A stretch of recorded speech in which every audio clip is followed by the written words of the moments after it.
Hey, everybody, excited for this chat today about AI and enterprise transformation with a true expert and innovator in the field at KungFu.ai. Ron, how are you? I'm great. Thanks for having me on. Well, thanks for being here. Let's kick off with introductions and also your origin story. What inspired the founding of KungFu.ai? Great name, by the way. Oh, thank you. Thank you. Thank you. So I did a master's in artificial intelligence way back in the 90s, and I've been working in AI for, decades now. I'm one of the old guys. And I just sold my last company in 2017, and I knew I wanted to do something in AI, but we felt it was just a little early for products. Things were moving Hmm. so fast. They still are, but it was definitely clear that if you spend a bunch of time and money on a product, 18 months later, it could just be washed away by some new breakthrough. And it wasn't really a great time for, I think, product development. What we believed companies would need 8 years ago was guidance, strategy, help understanding, implementing, building custom solutions, based upon their proprietary data. And it's worked out great. Since ChatGPT has come out, the world has woken up to the full promise of AI, and we're just having a great time helping companies build AI solutions. Fantastic. So, as you know, AI has gone from being a kind of cool science project to mission critical, seemingly in a year or two. Yep. What's changed in your opinion? How is what's driven that sea change? It's several things. In the 90s, we knew we needed more data. We knew we needed more compute. Honestly, I think if you'd asked us, we'd have said, oh, 10, 100, 1,000 times more. We did not realize we needed like millions of times more and billions of times more compute. So it's really a combination of, I think, a few things. One, we just didn't have the compute necessary for the Hmm. type of capabilities that we see today. We were literally off many, many, many orders of magnitude. The other really big element is the data. Even if we'd had the compute back in the 90s, we didn't have the data. Most AI systems today are supervised systems. They're supervised learning systems, meaning they are trained on really large amounts of data. And until that digital data existed, we wouldn't have gone anywhere without the compute. And then the other really big part of this is um, the fact that there are these open source libraries, all the best libraries in the world around AI, PyTorch and TensorFlow and NumPy and all this sort of stuff are open source. So anybody can get involved and stand on the shoulders of those who came before us. And there's many other factors, but I really feel like those are the top three. Interesting. So it's been fascinating to watch all of the big tech services firms jump into AI, from Accenture to PwC and the long, long laundry list. How do you define your role as a services company helping businesses become, I guess, sort of AI native? What's your perspective there? Yeah, that's a really good question. When we started 8 years ago, we were absolutely adamant that we were going to build production grade AI systems. Mm. We just absolutely wanted to avoid the trap of AI proof of concepts or toy systems that demoed really well, but had so many reliability issues or sort of edge cases that you just couldn't put them in production. They couldn't deliver real business value. And I think that decision back in 2017 um, was critical for us becoming who we are today. And I think it's more important now than ever. So the way we help companies is, it's really through this journey. Part of it is understanding that just doing AI for AI's sake is probably a waste of time and money. You have to have real business ROI associated with it. And just because you identify an initiative and you see that if it's successful, it'd be worth the effort. That's just part of the battle. Do you have the data? Do you have the buy-in?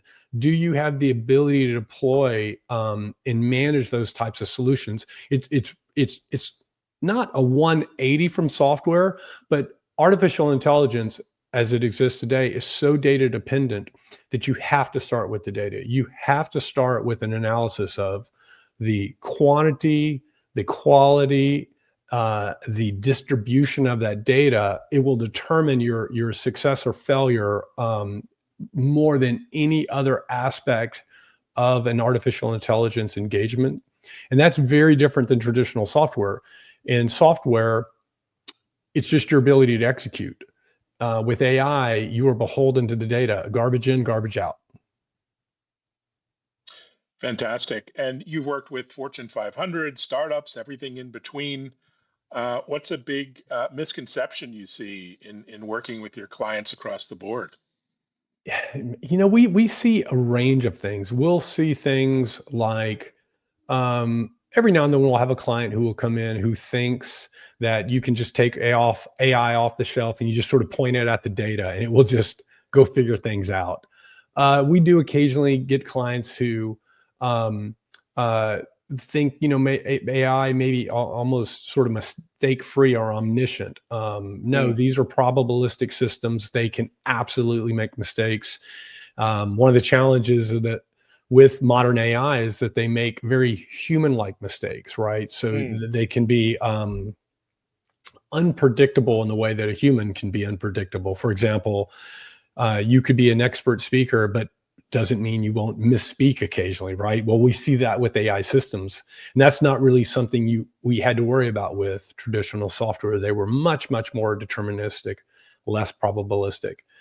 And there's also sort of an underestimation, as I already mentioned, about the data. A lot of companies have really, really, really strong intuitions now. Things have changed quickly. They have strong intuitions about how AI could help them, but they underestimate the need for the data. So, for example, they may have some process that's highly, highly manual and they want to automate that, but they haven't been collecting the data. They haven't been collecting the inputs and outputs that the humans relied upon to accomplish that task. And so it means it can be automated, but they need to do the data collection first. And so that will often mean, well, we'll have to put that project on hold for a year or two or three as we collect that data, and then we can build a system to mimic that capability. got it. So, these systems are gaining traction, autonomous systems. I've, been driving around in Waymos. It's been Yeah. super exciting. I have a couple of apps that are sort of agentic in nature. But what about real business problems? Are you seeing a lot of them being solved with AI like today and not uh, Oh, in the oh, lab? absolutely, absolutely. We just wrapped up a project for one of our clients, publicly traded company that does billions in loans a year, Mm, has a lot of fraud, a lot of manual processes for non-disclosure reasons. I won't go too deep, but we built. This is a great example of kind of coming full circle on what I was mentioning before. They had decades of data collected about loan decisioning from their experts, and so we were wow. able to build a system that could mimic those capabilities. And the beautiful thing about this system was they're doing billions of loans a year, but that decisioning process was business hours only, and it was extremely manual um, and labor intensive, and it was prone to fraud. And the system that we trained allowed them to move from a 40-hour a week business stance to 24/7. It reduced their turnaround decisioning from 28 to 48 hours to 9 seconds. Wow. Fraud dropped dramatically, chargebacks are reduced, and all of the hundreds of people that were doing that task are still they still have their jobs. They're still doing their same jobs, but now they're focused on the most interesting, most challenging parts of the process. They're handling essentially the edge cases that the AI flagged as being suspect and really requires human intervention. It's really one of those examples of where you can leverage AI to automate parts of your business. And it's just a win-win-win across the board. Brilliant. So let's talk a bit about ethics and governance. And you have a unique position as an independent, not wedded to big tech, has an agenda. How do you think about walking that line between, innovation and responsible AI use? That is one of our main offerings, actually. Mm, We started as just a pure engineering firm. So you would, all of our early clients would come to us and they would say, "Hey, would it be possible to solve this problem with AI?" And we realized over time, I think we were about 4 or 5 years old, we realized that there was a sort of a missing piece to our offering. Businesses often needed help figuring out what to pursue. mm, And they almost always underestimated the sort of ethical and governance issues. So, for example, on the ethical side, as I mentioned earlier, most artificial intelligence systems today are based upon a technique called supervised learning, where you train mm, these models on a bunch of data. These models will soak up that data, and they will get really good. They will get so good that they will mimic the bad biased behavior in the data, even if you don't want them to. And we've seen this over and over. You go to build some system to make predictions, and if there is a legacy of racial discrimination, that model will soak up that behavior and replicate it. So it's mm, really, really critical, and we do this with all our engagements, that you take the time to understand the nature of your data. It can be biased in many, many different ways, not just in like sort of socio-economic ways. It can have bias. I'll give you another example. We've built systems that can accurately predict the risk of breast cancer years in advance. But the model, these tricky little models are so smart, it was actually learning to do things like accurately predict the patient's age and race and mm, weight. And it was even doing things like accurately predicting what model machine the mammogram was done on. And the reason that's problematic is that it's very common for sicker patients to go to higher quality machines. And mm, so if you don't take these types of data issues into consideration, we could have easily built a model that we thought predicted the risk of breast cancer, but it was actually just really good at identifying the version of the mammogram machine that the mammograms were done on. So we did a ton of work to make sure that the model literally was no better than just guessing at any of those different areas, and that led us to be able to build a model that is radically less biased than the traditional metrics out there, like the Tyrer-Cuzick metrics and things like that. This model was recently approved by the FDA. So that's sort of the bias. The point there is there are real issues there you have to be concerned around. And then governance, if you're in a regulated environment, there are lots of things that you need to think about, not just about data distribution, skew, and things like that. You may have explainability. So, for example, if you're doing loan approvals, like I mentioned earlier, and you build a system that's a black box AI, it may be really, really good at making predictions about loan payments. But if you can't understand why it's making those decisions, if it doesn't have explainability, it's not going to pass regulatory muster. You need to explain to somebody why their loan may have been rejected. So there's all of these really, really complicated issues that come up with AI initiatives that a lot of companies are just starting to get their hands around. interesting. So Gartner just came out with an interesting blog suggesting that 40% of agentic AI projects will be canceled by 2027, which Mm. probably has a lot of people scratching their heads about their own projects.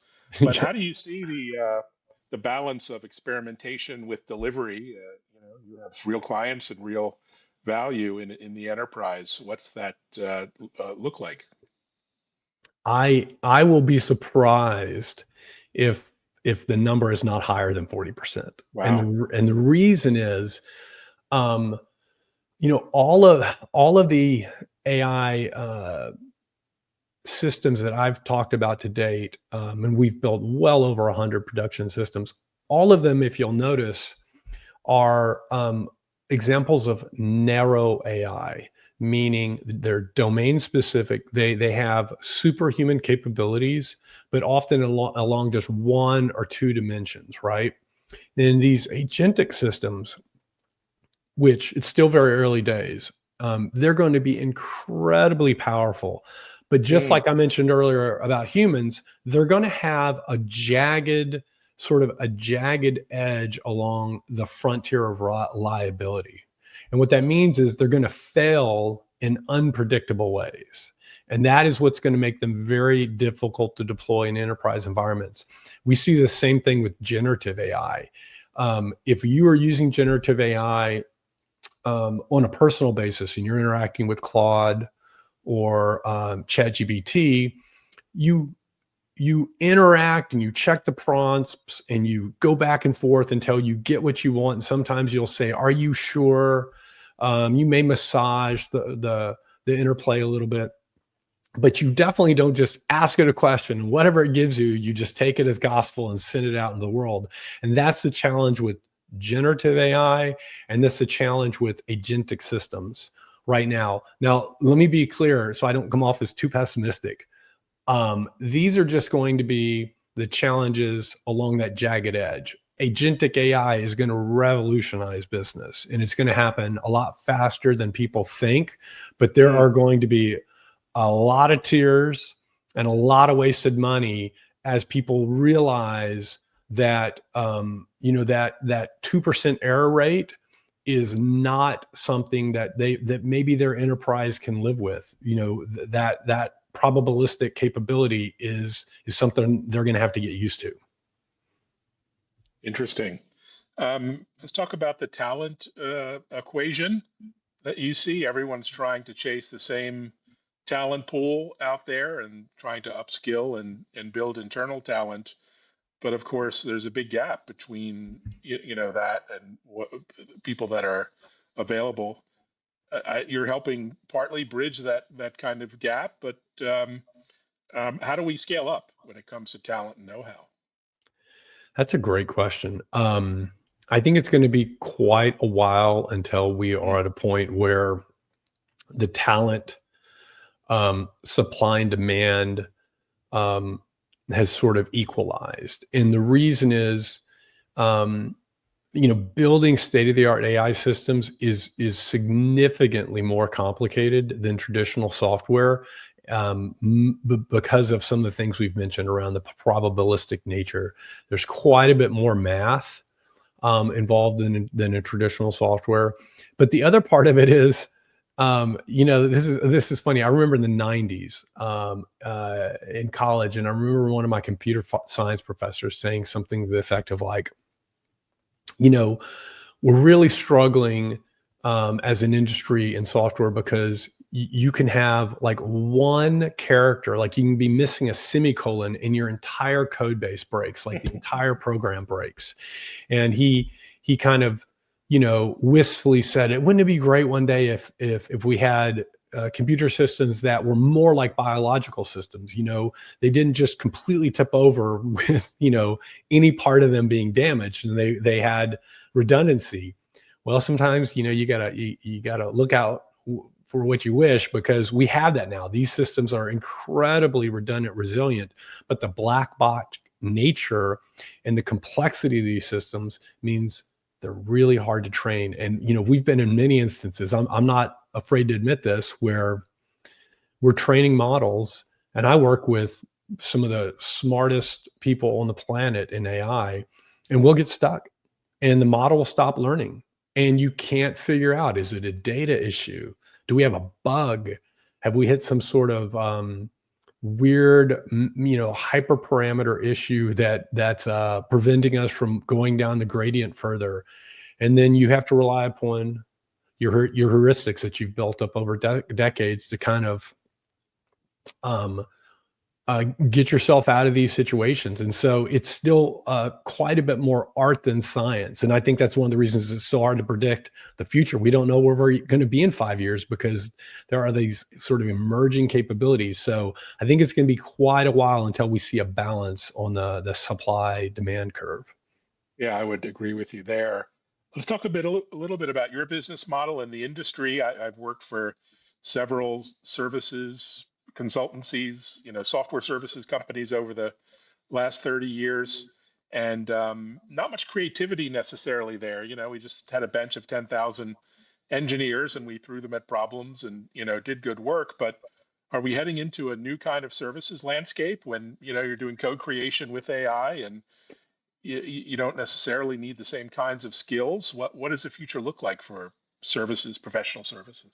Oh, that is such a good question, Evan. I honestly don't know. I think that the AI coding assistants um, have matured faster than I think almost anybody Mm, anticipated, myself included. And I was extremely bullish about them from day one. I really expected them to make an impact. Even I didn't think it would happen this fast. mm, Um, and so, if I was forced to place a bet, I would say this. I think closing that last gap without human oversight is going to take a while. Meaning, I think it'll be probably closer to 2030 than 2026 before we see these coding assistants where you can describe what you need at the highest level and they just get it bug free right at first try. Um, but I don't think it's super far away. And then that just begs the question: is this going to reduce the need for software developers? Is this, or there was a lot of talk last year about the Jevons paradoxes. As something becomes more affordable, demand rises, and I mm. think that's entirely possible as well. That instead of this being the end of the software development um, uh, life cycle for engineers, it could just be the early days, right? Demand could go out through the roof. Honestly, though, I mean, that's one of those areas I'm probably most confused about. I don't have a strong opinion. Yeah, I think we have seen really weak demand for computer science and software engineering graduates, and that's a little bit of a red warning light. So we'll have Yeah. to see. What about Kung Fu AI? What are you focused on over the next year or two? Where are you building and marketing and selling? We're focused as we have always been. We Mm, really want to do one thing, and I love being able to say this. We want to help our clients build real AI systems, things that actually go into production, things that actually work, that actually make their business better and stronger. And then we want to help them through that whole journey, whether it's strategy or governance, road mapping, or literally hands on keyboard model building. That's where our passion lies, and that's part of the reason I think we're able to hire such elite talent, because people come to Kung Fu AI because they want to build stuff that changes the world, that makes a difference, and if they can come here and do that. fantastic. So you're in Austin, one of my favorite places. Where can people meet you, either there or out and about? Any events this summer and the fall that you're excited about? Yeah, I'm not doing a bunch of events this summer. It's actually it is literally the case that we are so overloaded with work right now that I'm actually canceling some vacation plans, in fact, even Oh, to make this happen. But if you ever want to reach out to me personally, I'm Ron at KungFu.ai. And we have our own podcast. It's called Hidden Layers. mm, It's a little bit a technical deep dive on AI. If you've ever wondered, like a little bit of a glimpse behind the curtain, I would encourage people to please check that out. fantastic. Well, enjoy the summer. Stay cool, 100 and whatever, 10 degrees in Austin, but you guys are used to it. Thanks so much, Ron, for listening and joining and sharing. Thank you so much. This is a ball. And thanks, everyone. And be sure to check out our new show at techimpact.tv, now on Bloomberg and Fox Business.